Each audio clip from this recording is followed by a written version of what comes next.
Olá, como está? Como foi a sua semana? Estamos juntos mais uma vez. Estamos aqui para estudarmos a Bíblia, a palavra de Deus. Mas nós vamos orar antes. Deus querido, obrigado pela semana que vivemos.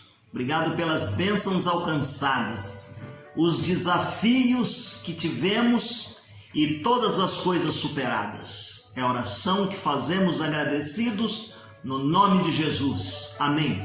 Muito bem, meu querido, nós estamos estudando nesse tempo ainda as cartas e estamos dentro da carta aos Hebreus.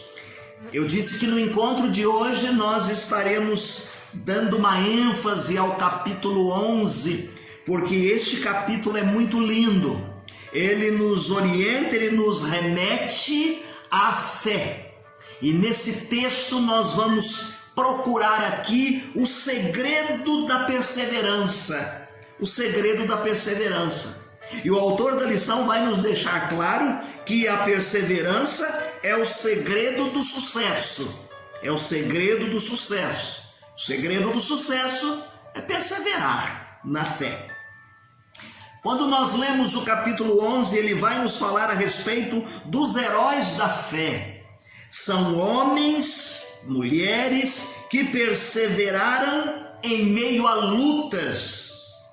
Ser vitorioso é começar e terminar. Perseverança é o segredo do sucesso, é o que nos diz o autor da nossa lição. Há homens que lutam por um dia, e são bons, hein? Há outros que lutam por um ano, são melhores, hein? Há outros ainda que lutam por muitos anos, são muito bons. Há, porém, quem luta por toda a vida, estes são imprescindíveis.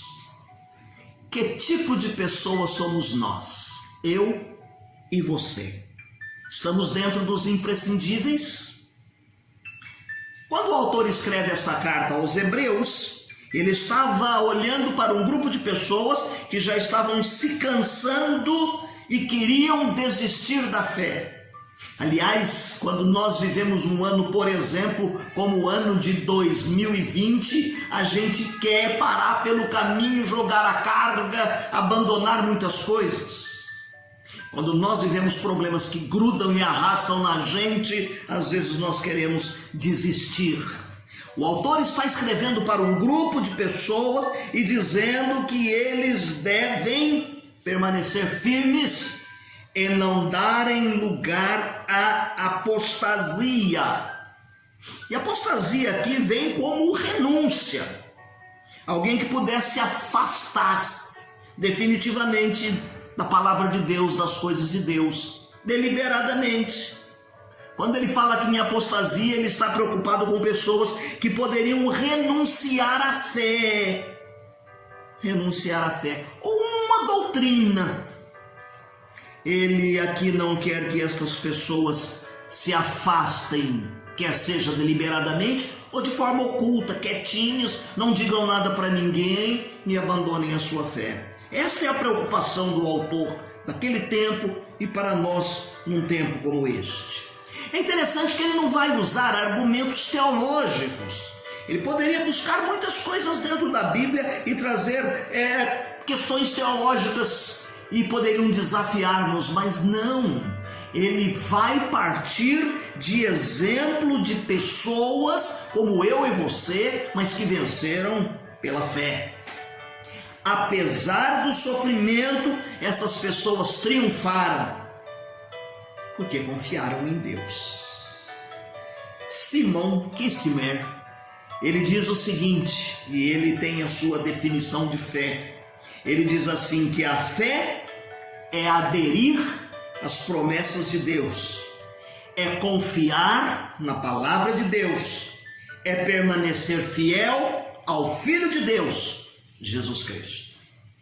Claro que nós gostamos daquela definição que inicia o capítulo 11 de Hebreus, que a fé é o firme fundamento das coisas que se esperam, a prova das coisas que se não veem.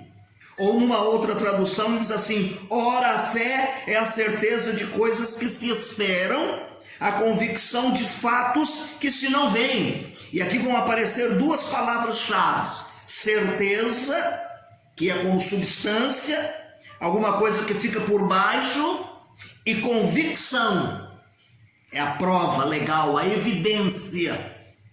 Então ele diz assim: a fé é a certeza, é a convicção de que coisas invisíveis e esperadas serão reais e acontecerão.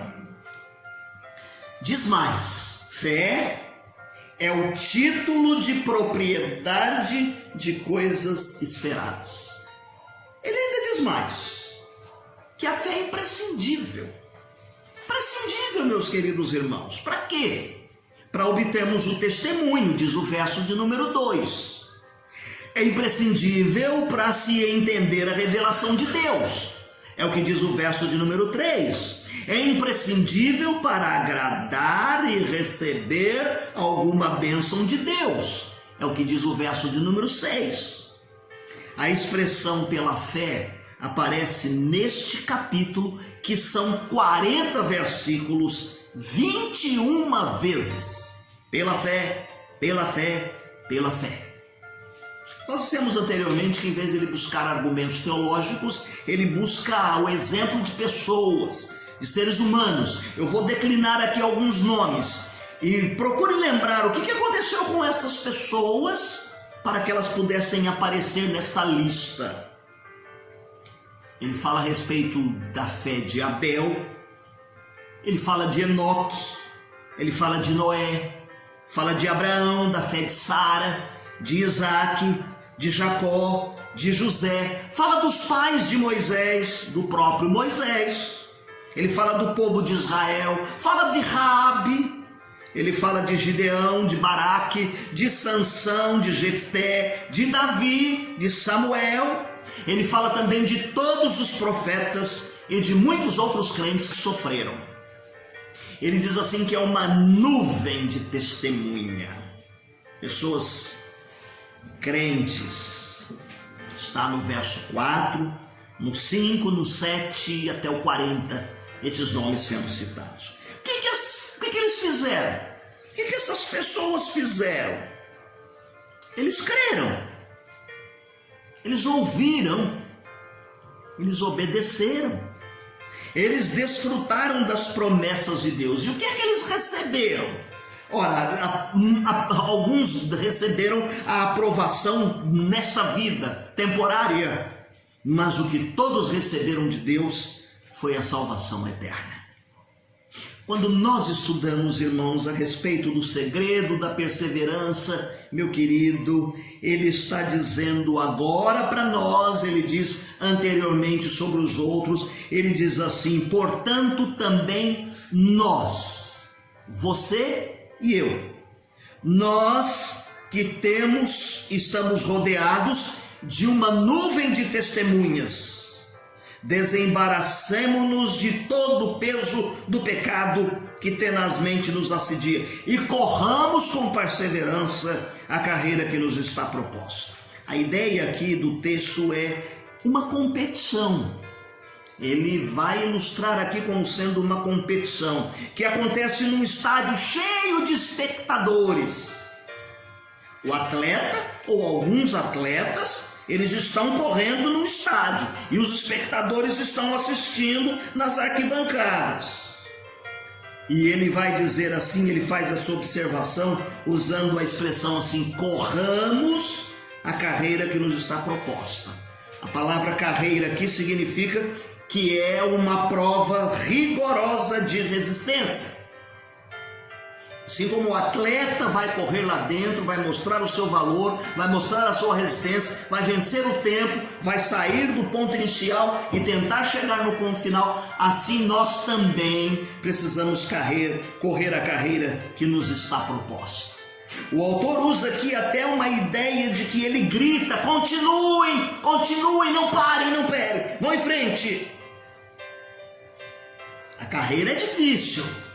Carreira cristã não é fácil, mas faça o seu melhor. A palavra de incentivo, os gritos, é para que façamos o melhor, porque a prova da vida cristã não é fácil, é difícil. Ele vai nos propor aqui três olhares. Olhar ao redor, tá certo? Nos inspirando naqueles que já competiram e completaram a prova. Nós temos ídolos, pessoas que nós admiramos, que fizeram determinadas coisas. A Bíblia dá exemplos aqui, citou uma lista deles. Inspire-se olhando-se na vida dessas pessoas que completaram a prova. Por isso ele usa a expressão grande número de testemunhas, não foram poucos. E aí ele se refere aos heróis da fé. Eles testemunharam, eles dão testemunho de que é possível completar a carreira, começar a vida cristã com Cristo, um selo do Espírito Santo garantia, e entrarmos nas mansões celestiais firmes e seguros, sem abandonarmos a carreira no meio do caminho, sem apostatar da fé. Segundo olhar que ele está dizendo, e dizendo que esta lista aí é motivação e é inspiração para nós, ele diz que além de olhar para eles, nós temos que olhar para nós mesmos. Todo atleta precisa melhorar o seu desempenho para alcançar o pódio. O crente precisa, e ele diz aqui que há duas coisas: desembaraçar-se do peso que impede para correr com desenvoltura. E ele também precisa desembaraçar-se do pecado que quer agarrar tenazmente. Peso e assédio. Abandone essas coisas, não permita essas coisas na sua carreira. Então olhe para você mesmo e veja o que é preciso confessar a Deus e ser tirado, para que você de forma leve viva a sua carreira cristã. Terceiro olhar aqui é olhar para frente. E o olhar para frente aqui, ele está dizendo: olhe para Jesus. Para correr bem é preciso olhar firmemente no autor e consumador da fé. E aqui eu vou usar o exemplo da bateria do carro, que numa palavra muito técnica nós chamamos de acumulador. Qual é a função da bateria? Ela acumula energia. Energia que faz ligar o carro, energia que faz acender os faróis, energia que faz impulsionar o carro para que o motor pegue. Mas esta bateria recebe a energia do próprio carro. Então ela recebe a energia enquanto o carro está rodando e acumula. Desligamos o carro. E quando precisamos dele, aquela energia acumulada, damos a partida, ela faz virar o motor. Jesus é o autor e o consumador. Nossa fé está baseada nele e nós olhamos para ele e ele puxa de nós a nossa fé, a nossa confiança, a nossa dependência. É necessário foco para vencer. Olhe para aquele que suportou a cruz. Olhe para aquele que fez com alegria. Olhe para Jesus, para que não nos fadiguemos desmaiando pelo caminho da vida cristã. Jesus não somente vai nos inspirar, mas ele vai nos capacitar para perseverarmos na fé. Esse autor aqui, consumador, inclui que é a palavra de Deus quem nos consola, quem nos conforta. E ele diz assim: ora, na vossa luta contra o pecado, ainda não tendes resistido até ao sangue. Jesus sim, resistiu até a morte de cruz e derramou o seu sangue por nós. Aprendamos que devemos correr com paciência e fidelidade à maratona espiritual que Deus propôs para cada um de nós. Aprendemos que Jesus é o nosso modelo de fé. Aprendemos que devemos nos livrar das coisas que atrapalham o nosso desempenho nesta corrida. E para terminar a nossa lição de hoje, o que é que fica como lição de Hebreus para a igreja hoje? Primeiro, devemos repensar o verdadeiro motivo da nossa fé em Cristo. Nós devemos ter a fé nele pelo que ele fez.